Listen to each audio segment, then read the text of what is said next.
অনেক নারী আছে দেখবেন এমন এমন জামা পরে যার পেছনে প্রায় 20 থেকে 30টা স্প্রিং থাকে। স্প্রিং মানে বোঝেন আপনারা, ভাঁজ থাকে। দেখলে মনে হবে সাতাল নিয়ে আকাশ থেকে নেমে আসছে, এত বাজে অবস্থা। কিন্তু খেয়াল করেন অনেক ম্যাচ দেখবেন স্বামীর সামনে সাজে না, স্বামীর সামনে লিস্তি সাতাল জঙ্গলি হয়ে থাকে। আর বিয়ে খাইতে যাবে, বাস শুরু হয়ে গেল মুখে আটা মাখা, খালি আটা মাখতেছে। ইভেন বিয়ের বাড়িতে গেলে মেয়েদেরকে দেখলে মনে হয় যে এরা মানে এদের যে অবস্থা, মানে অনেক পুরুষ তো এমনও আছে দেখলে বমি করে ফেলে, এত বাজে অবস্থা।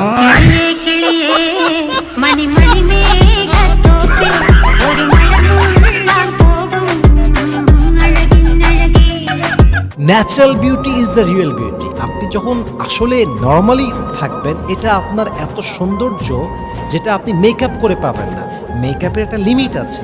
আপনার স্বামীর সামনে সুন্দর করে হালকা মেকআপ করে হালকা সুন্দর জামা পরে বিউটিফুলি রিপ্রেজেন্ট করবেন। আপনি বিয়ের বাড়িতে সাজবেন আর স্বামীর সামনে সাতাল নিয়ে হয়ে থাকবেন, আপনার মতো মেয়ের জন্য জাহান্নাম ছাড়া আর কিছুই লেখা থাকবে না। ঠিক কিনা বলেন আপনারা সবাই?